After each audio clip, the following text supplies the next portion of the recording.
ଭାଗ ଲୋକ ଜାଣନ୍ତି ନାହିଁ ଭାରତର ରାଷ୍ଟ୍ରପତିଙ୍କ ଦରମା କେତେ। ସମ୍ବିଧାନର ଦ୍ୱିତୀୟ କାର୍ଯ୍ୟସୂଚୀ ଅନୁଯାୟୀ ଭାରତର ରାଷ୍ଟ୍ରପତିଙ୍କୁ ପ୍ରତି ମାସରେ $10,000 ଦିଆଯାଉଥିଲା। 1998 ଅନୁସାରେ ଏହି ପରିମାଣ 50,000କୁ ବୃଦ୍ଧି କରାଗଲା। 2020ରେ 190,000 ସହିତ ସମାନ।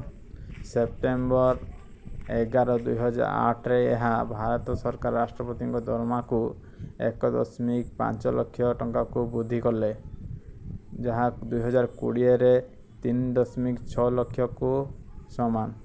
ଭାରତର 2018 ୟୁନିୟନ ବଜେଟ୍ ଏହି କ୍ଷତିପୂରଣକୁ 5 ଲକ୍ଷକୁ ବୃଦ୍ଧି କରାଯାଇଥିଲା। ଏବେ 2020 ଅନୁସାରେ ରାଷ୍ଟ୍ରପତିଙ୍କ ଦରମା 5.7 ଲକ୍ଷ ଟଙ୍କା। ଏବେକାର ରାଷ୍ଟ୍ରପତି ହେଉଛନ୍ତି ରାମନାଥ କୋବିନ୍ଦ। ପରେ କିଏ ହେବ ତାହା ଇଲେକ୍ସନର ରେଜଲ୍ଟ କହିବ। ଏବେ ତ ଭୋଟ ଚାଲିଅଛି।